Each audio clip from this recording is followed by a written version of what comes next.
और इस कोड को जब तक हटाएंगे नहीं तब तक उत्तर प्रदेश की स्थिति को ठीक करने में कठिनाई होगी। और इसीलिए मैं आपसे कह रहा था, आप तो लोकतंत्र सेनानी हैं, मैं आपकी उम्र का सम्मान करता हूं, आपकी सहजता सरलता का भी सम्मान करता हूं और हमेशा आपको सम्मान भी देता रहा हूं। इसलिए भी क्योंकि इस माननीय सदन के देश के सबसे बड़ी विधानसभा के स्पीकर के रूप में एक शानदार काम आपने किया। एक जनप्रतिनिधि के रूप में एक लंबे समय में संघर्षशील जीवन, एक सामान्य परिवार से उभर करके आप आगे बढ़े और इसलिए कभी कभी सही बात बोलने की हिम्मत भी कर पाते हैं। लेकिन आपने लोकतंत्र सेनानी कहा अपने आप को, मुझे बहुत अच्छा लगा। लेकिन जिस लोकतंत्र का गला घोंटने का काम कांग्रेस ने किया था, आज उसी के साथ आप मिलकर के क्या काम कर रहे हैं और क्या करते रहे, क्या करते रहे आप लोग। तो हमारे बजट पर, हमारी सप्लीमेंट्री डिमांड पर आपने उंगली उठाई।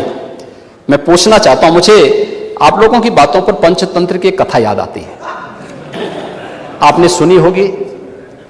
4 ठग थे, एक किसान एक बकरी लेकर के जा रहा था, तो चारों ठगों ने कहा कि इस किसान से बकरी कैसे ली जाए। तो हो सकता है कि उनको थोड़ा लोक लाज रही हो, तो उन्होंने कहा चलो छीन तो नहीं सब पाएंगे, तो एक काम करते हैं, चारों अलग अलग जगह खड़े हो जाते हैं और अलग जगह खड़े होकर के हम लोग ये बोले कि भाई ये कुत्ते का बच्चा कहां लेके जा रहा है। तो एक वो किसान बेचारा अपनी बकरी के बच्चे को कंधे में रख करके लेके जा रहा है, तो पहले ठग के पास से गुजरता तो बोलता, अरे काका ये सब क्या ले जा रहा है, ये कुत्ते के बच्चे को अपने कंधे में लेके क्या जा रहा है। किसान बोलता, अरे धूर्त कहीं के, ये कुत्ते का बच्चा नहीं बकरी का बच्चा है। वो हंसते हुए चुप हो जाता है। आगे अगले चौराहे पे जाता दूसरा ठग, अरे काका ये कुत्ते का बच्चा आप कहां लेके जा रहे हैं। वो बोलता है, उसको भी डांटता, अरे पागल हो गए क्या, अरे कुत्ते का बच्चा नहीं बकरी का बच्चा है। अगले आगे बढ़ता है, फिर तीसरा ठग मिल जाता है, वह भी फिर यही बात उसको बोलता है। चौथे ठग ने भी कहा तो किसान को विश्वास हो गया, उसको लगा कि भोला भाला किसान, अन्नदाता किसान, मेहनती किसान, उसको विश्वास हो गया यार एक व्यक्ति झूठ बोलेगा, लगता है कि मेरी दृष्टि दोष ही मुझे हो गया है, लगता है ये कुत्ते का बच्चा ही, उसने फेंक दिया उसको। चारों ठगों का काम पूरा हो गया और चुनाव में खटाखट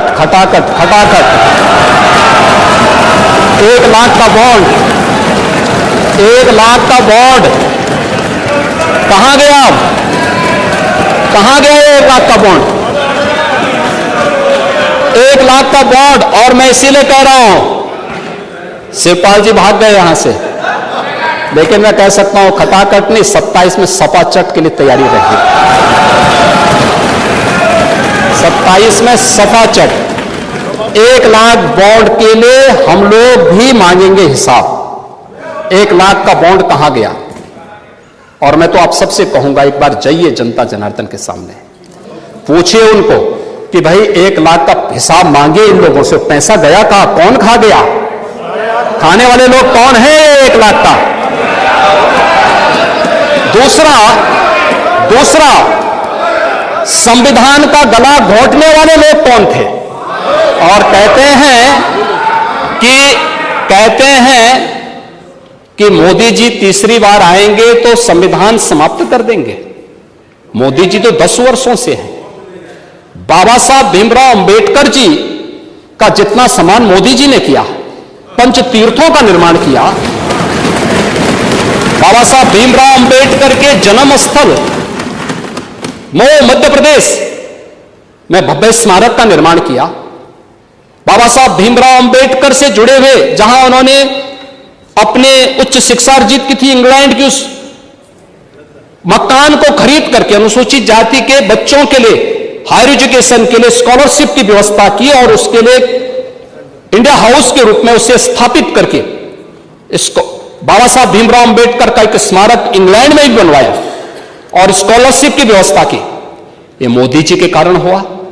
बाबा साहब भीमराव अंबेडकर ने अपना सार्वजनिक जीवन दिल्ली के अंदर जिस मकान में रह के किया था, उससे बाबा साहब भीमराव अंबेडकर का स्मारक बनाने का काम मोदी जी ने किया। बाबा साहब भीमराव अंबेडकर ने सामाजिक व्यवस्था के खिलाफ बौद्ध धर्म यानी दीक्षा जहां नागपुर में जिस स्थल पर ली थी उसे भव्य स्मारक बनाने का काम मोदी जी ने किया। बाबा साहब भीमराव अंबेडकर की चैत्य भूमि मुंबई को भव्य स्मारक के रूप में स्थापित करने का काम मोदी जी ने और भारतीय जनता पार्टी की महाराष्ट्र की सरकार ने किया। मोदी जी को आप यहां पे मोदी जी के बारे में गलत सूचनाएं देते रहे और बाबा साहब भीमराव अंबेडकर को हराने वाली कांग्रेस आज जनता को गुमराह करने में सफल हो गई है। वही पंचतंत्र की कथा मुझे याद आ गई। आरक्षण समाप्त कर देंगे। आरक्षण मैंने तो आपके सामने एक झलक प्रस्तुत की। आपके समय ओबीसी के जितने छात्रों की, समाजवादी पार्टी के समय जितने भी नियुक्तियां हुई हैं, 27% भी उसमें आरक्षण नहीं मिला है। 27% भी किसी भी नौकरी को आप उठा करके देख लीजिए, मैं दावे के साथ कहता हूं 27% भी ओबीसी के छात्रों को नौकरी नहीं मिली। पिक एंड चूज होता था। क्या ये सच नहीं? आज जिस तहसीलों की आप बात कर रहे हैं, यहां पर भतीजा और चाचा की एंड कंपनी वसूली के निकली थी और लेखपालों की तैनाती उस आधार पर हुई थी। आज तो नहीं है। आज तो हमने 5500 लेखपालों की तैनाती दी है। एक भी जगह कोई उंगली नहीं उठा सकता, कोई नहीं उठा सकता। जब ये नौजवान जाएंगे एक ट्रांसपेरेंसी आएगी। आप अंतर बोल देना, पढ़िए आप, उसके बाद बोल रहे। हाँ, अब बोलेगा, मैं आपकी बात को सुनूंगा। लेकिन मैं केवल बोलना चाहता हूं कि आप लोग ये पंचतंत्र की कथा को क्यों दोहराने का काम कर रहे हैं? कभी फिर से पूरी नहीं होने वाली है। याद रखना, हमारी सरकार में मैंने लोक सेवा आयोग के आंकड़े आपको दिए हैं और मैं फिर दावा ठोक करके बोलता हूं, 27% नहीं, हमारी सरकार में जो तैनाती हुई, नियुक्तियां हुई हैं, किसी भी पद पर हुई हैं, SC, ST, OBC कि अगर आप नियुक्तियों की बात करते हैं, मैं कहता हूं ये 50% नहीं, 60% से अधिक नियुक्तियां प्रदेश के अंदर हुई हैं। 60% से अधिक नियुक्तियां हर एक स्तर पर हमने की हैं और ये सुनिश्चित किया है एक प्रदेश के किसी नौजवान के साथ धोखा नहीं होना चाहिए। धोखा कोई करेगा उसकी नौकरी को उसी दिन हम लोग लेने का काम करते हैं। जेल के अंदर पूरी निर्ममता के साथ उसको ठूसने में भी कोई कोताही नहीं बरतते।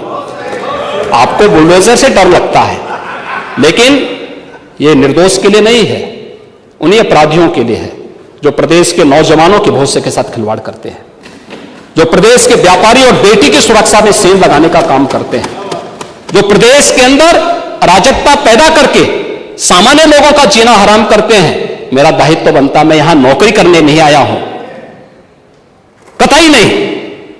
मैं यहां पे इस बात के लिए आया हूं कि अगर वो करेगा तो भुगतेगा भी फिर, और इसीलिए मैं यहां पे आया हूं कि हम लोग उससे लड़ेंगे। ये लड़ाई हमारी सामान्य लड़ाई नहीं है, ये प्रतिष्ठा की लड़ाई भी नहीं है। मुझे प्रतिष्ठा प्राप्त करनी होती तो मुझसे से ज्यादा प्रतिष्ठा अपने मठ में मिल जाती है, कोई आवश्यकता नहीं मेरे लिए। लेकिन इस प्रकार के गुमराह भरे तथ्यों को लेकर क्या बातें हैं आप लोग बोलते हैं, इस प्रकार के अनावश्यक बातों की तरफ आप ध्यान कर, आप इस प्रकार की चर्चाएं करते हैं। लेकिन मैं कहना चाहूंगा, और अंत में मैं केवल एक ही बात कहना चाहूंगा, एक काट की हंडिया बार बार नहीं चढ़ने वाली है, तो उसका समय पूरा हो गया, पूरा हो गया है, अब नहीं चलने वाला है। और इसीलिए हम लोग तो इस बात के पक्षधर हैं, और वह ये मैं फिर भी आपसे आप लोगों से कहूंगा, आपसे नहीं, आप तो बड़े बुजुर्ग हैं, वयोवृद्ध हैं, पूरे मैं दोनों पक्षों से कहूंगा कि पांडे जी जैसे लोगों को सम्मान मिलना ही चाहिए, क्योंकि वो पीढ़ी लगभग अपने ढलान की तरफ है और मुझे लगता है उन्हें हर प्रकार का सम्मान मिलना चाहिए। लेकिन हम लोग जो भी योजना बनाते हैं यह धरती पर पांव रख करके बनाते हैं, व्यवहारिक जगत का। मैं आपकी बात को इसलिए सुन रहा था, मैंने एक भी बार आपको डिस्टर्ब इसलिए नहीं किया क्योंकि मैं जानता था कि आप जमीन पर रह करके सारी बातों को यहां व्यवहारिक स्तर पर बोलते हैं। और इसीलिए मैं कहूंगा कि एक पांव, जो अटल जी ने कहा था, एक पांव धरती पर रखकर ही बावन भगवान ने आकाश पाताल को जीता था। धरती ही धारण धर करती है, कोई इस पर भार न बने, मिथ्या अभिमान से न तने। मुझे लगता है गलतफहमी नहीं होनी चाहिए समाजवादी पार्टी या कांग्रेस को कि वह बार बार खटाखट जैसी योजना के माध्यम से जनता को धोखा दे सकें। लेकिन मैं आपसे कह सकता हूं, ये सरकार चलेगी, मजबूती के साथ चलेगी, प्रदेश के अंदर ट्रांसफॉर्म करने के अपने अभियान को आगे बढ़ाएगी। प्रदेश के अंदर खिलवाड़ करने की किसी को जरूरत नहीं होगी। और कल की जो गोमती नगर की घटना है, उस घटना में भी हम लोगों ने जवाबदेही तय की है। उसके अपराधियों की सूची भी मेरे पास आई है। ये अपराधी हैं, पहला अपराधी है पवन यादव, दूसरा अपराधी मोहम्मद अरबाज। ये सद्भावना वाले लोग हैं, यानी सद्भावना, अब इनके लिए सद्भावना ट्रेन चलाएंगे, इनके लिए बुलेट ट्रेन चलेगी, चिंता मत करो। और उस बुलेट ट्रेन की तैयारी की जा रही है। और इसीलिए महिला सुरक्षा हमारे लिए सर्वोच्च महत्व रखता है। हमने इस बात को पहले दिन कहा है, कोई खिलवाड़ करेगा तो उसका खामियाजा भुगतेगा। हम लोगों ने इस बारे में हम लोगों ने आश्वस्त किया, एक एक बेटी को, एक एक बहन को हम लोगों ने इस बात के लिए आश्वस्त किया है।